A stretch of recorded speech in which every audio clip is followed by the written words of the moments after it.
Hello, this is Dr. Grande. Today's question is, can I analyze the case of Laura Bible and Ashley Freeman? Just a reminder, I'm not diagnosing anybody in this video, only speculating about what could be happening in a situation like this. If you enjoy this video, please like it, subscribe to my channel, and consider supporting me on Patreon. I will put the link to Patreon in the description for this video. First, I'll look at the background of this case, move to the timeline of the crime, then offer my analysis. Laura Jaylene Bible was born on April 18, 1983, and grew up in Welch, Oklahoma. Her name was spelled Lauria, but it is pronounced Laura. Her parents were named Jay and Laureen, which I imagine explains the origin of her middle name, Jaylene. I suppose it could have been worse. At least her parents weren't named Lou and Kaiser. Laura was friends with another resident of the same town named Ashley Renee Freeman. Ashley was born on December 29, 1983. Therefore, she was about 8 months younger than Laura. Ashley's parents were named Danny and Kathy. Danny was known to have anger management issues, and he was a criminal. He grew and sold marijuana and may have been involved with methamphetamine as well. Laura and Ashley had been friends since they were young. The Bible family and the Freeman family lived about a mile apart. In 1995, the Freeman family moved to a trailer about 20 miles away, but Laura and Ashley still remained close. On January 8, 1999, the police responded to a sighting of Ashley's brother Shane in a stolen vehicle. Shane pointed a gun at a deputy and was shot and killed. The police ruled that the shooting was justified, but the Freeman family blamed the police for Shane's death. Danny Freeman was trying to save money to file a wrongful death lawsuit. He needed $5,000 for his attorney, but he was running out of time. Ashley was also saving money. She wanted to buy a car and had $4,000 saved, which she stored in a freezer in the family trailer. Now moving to the timeline of the crime. On Wednesday, December 29, 1999, which was Ashley's 16th birthday, Laura, Ashley, and Kathy visited a local pizza restaurant. Ashley was looking forward to getting her driver's license the next day. Later on December 29, Laura stopped at her house and asked her father for permission to spend the night with Ashley and her family. He gave her permission, and she made her way to the Freeman family trailer. There were 4 people in the Freeman home at this point: Laura, Ashley, Kathy, and Danny. Ashley's boyfriend dropped by at about 9:30 p.m. to give her a birthday present. He left not long after this. He would be the last person to see the Freeman family and Laura alive. The next morning, December 30, at 5:30 a.m., a person driving by the trailer called 911 and reported that the Freeman home was on fire. Emergency responders rushed to the scene. The body of Ashley's mother, Kathy, was found on a ruptured waterbed in her bedroom. Her cause of death was 1 shotgun blast to the head. Investigators searched what was left of the trailer until about 5:30 p.m. They were 100% positive that there was only 1 body in the debris. They assumed that Ashley's father, Danny, had murdered his wife, Kathy, and kidnapped Laura and Ashley. Investigators determined that the fire was the result of arson after finding evidence of an accelerant. On December 31, Laura's parents, Jay and Laureen, made their way to the Freeman trailer to look for any evidence that investigators may have overlooked. As they walked through the crime scene, Jay found another human body. Laureen contacted the police. Investigators determined that the second body was Danny Freeman. He had sustained a shotgun blast to the back of the head. Now the police had to second-guess their theory about Danny being a killer and a kidnapper.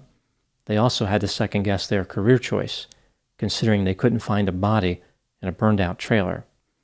The police had no idea who could have taken Laura and Ashley.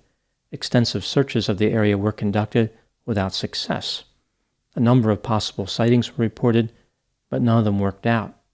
Some people even theorized that perhaps Laura and Ashley were the killers, although this seems very unlikely. It did not look like the case would ever be solved. A few years later, the notorious killer Tommy Lynn Sells, confessed to the murders. He seemed like a good suspect. He had stabbed a 13-year-old girl to death the day after the fire. Tommy even showed the police where he supposedly disposed the girls' bodies, but no human remains were found there. The police came to believe that Tommy had been lying to them. In 2005, another notorious serial killer, Jeremy Jones, confessed to the murders. Like Tommy Lynn Sells, Jeremy also seemed like a good suspect. In Alabama, he had murdered a woman and burned her trailer to the ground. On December 30, 1999, the day of the fire at the Freeman trailer, Jeremy was arrested for public intoxication just 10 miles away. In his confession, Jeremy told the police that Danny Freeman owed him money for drugs. He shot and killed Danny and Kathy and set the trailer on fire.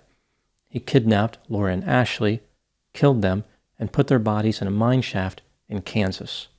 Jeremy knew what type of accelerant was used in the fire and what type of shotgun was used in the murders. Investigators searched where Jeremy indicated, but they didn't find anything. Jeremy later recanted the confession.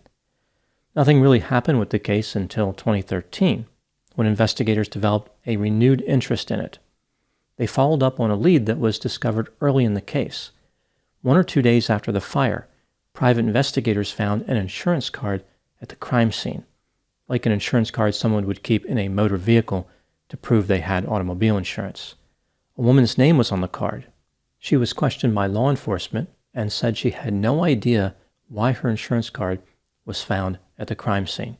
She mentioned that her boyfriend at the time was a man named Warren Philip Welch, who went by the name Phil. He knew the Freeman family. During the initial investigation, the police dismissed this lead, but now the lead was being taken seriously. Investigators discovered that Phil had a number of known criminal associates, including a man named David Pennington and a man named Ronnie Dean Busick. These 3 individuals made and sold methamphetamine. They spent a lot of time in a small town in Kansas, which was only about 14 minutes from Welch, Oklahoma. At least 12 witnesses claimed that Phil, David, and Ronnie bragged about committing the murders. Allegedly, the men said that they killed Danny and Kathy Freeman over a dispute about money and drugs, and held the girls captive for several days before killing them. The men also allegedly took photographs of the girls with a Polaroid camera. Many witnesses saw the photos.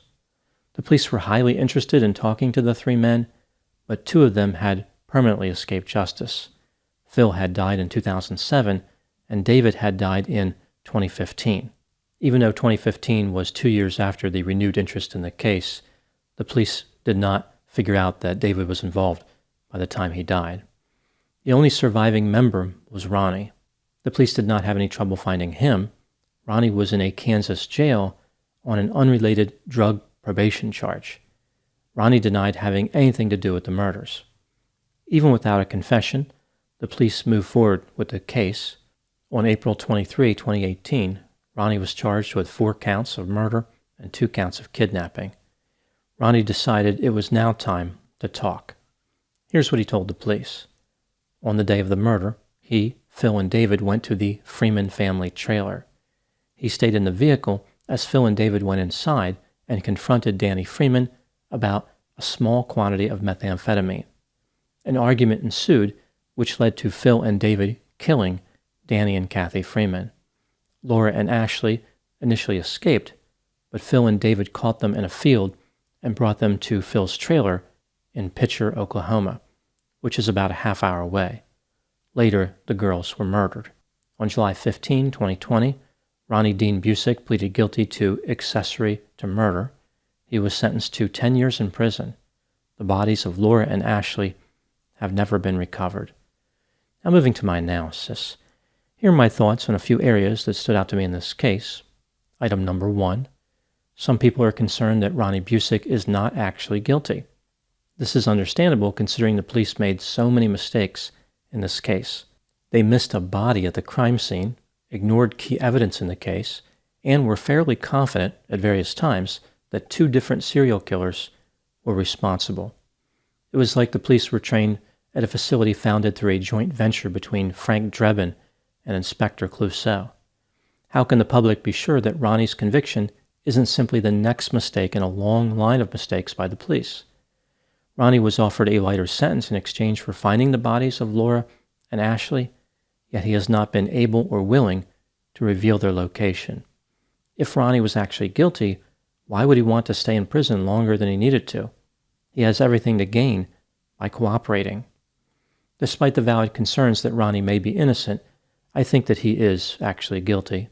Even if one were to dismiss his confession, about 12 witnesses implicated Ronnie, Phil, and David. Many of these witnesses had approached the police years earlier and were dismissed. It seems as though the police were overwhelmed with information or just really didn't want to work that hard. Whatever their excuse, the behavior of law enforcement in this case was unacceptable. They could have solved the case right away if they had conducted a proper investigation. For example, if they had followed up on the insurance card lead, it's possible they could have saved the lives of Laura and Ashley. The insurance card had the name of Phil's girlfriend on it, and the girls were being held at Phil's trailer. Item number 2. One theory in this case is that the death of Shane Freeman actually led to these murders. Again, Shane was shot and killed after pointing a gun at a police officer. This happened just under a year before the murders. His father, Danny Freeman, wanted to file a wrongful death lawsuit, but needed $5,000 for his attorney. The deadline for filing the lawsuit was 1 year from Shane's death. This meant that when Danny Freeman was murdered, he had only about a week left to file the lawsuit. Perhaps Danny was getting desperate and became involved with methamphetamine in order to make money fast. The money that Danny was saving was never found, and the $4,000 that Ashley had in the freezer was gone as well. Item number 3. Ronnie, Phil, and David were repeatedly described by witnesses as horrible people. For example, Ronnie was referred to as pure evil and the devil. Phil Welch was described as a criminal mastermind, although I find it very hard to believe that any description involving the words master and mind would apply to this particular criminal. I think it's more likely that he was simply the most violent of the 3 individuals. He was the leader of their little group. Danny Freeman was also described in a less than favorable light. He was impulsive and violent. At one point, he had been charged in connection with attacking his son Shane, although after Shane was killed by the police, these charges were dropped. It seems clear that many people were afraid of these dangerous characters. Nobody wanted to get involved with any of these men. When witnesses were brave enough to come forward, the police didn't bother investigating. This may have created a dynamic where witnesses felt as though there was no reason to come forward. What was the incentive? Why should the witnesses risk their lives if the police were not going to take action? Now moving to my final thoughts. I think the theme of this case is the idea of unintended consequences, how one event can initiate a series of events which eventually result in a terrible outcome. For example, Danny Freeman physically attacked his son Shane. Shane became a criminal and pointed a gun at the police. After the police shot and killed Shane, Danny wanted to file a wrongful death lawsuit against the police. He didn't have the money, so he became involved with methamphetamine. This behavior led to a confrontation with 3 known dangerous criminals. This confrontation led to the murders. When the police investigated the murders, they despised Danny so much that they just assumed he was the perpetrator. They didn't even bother to look for his body in the debris and appeared to have a general contempt for the entire case. This entire series of events started with Danny Freeman deciding to live a criminal life.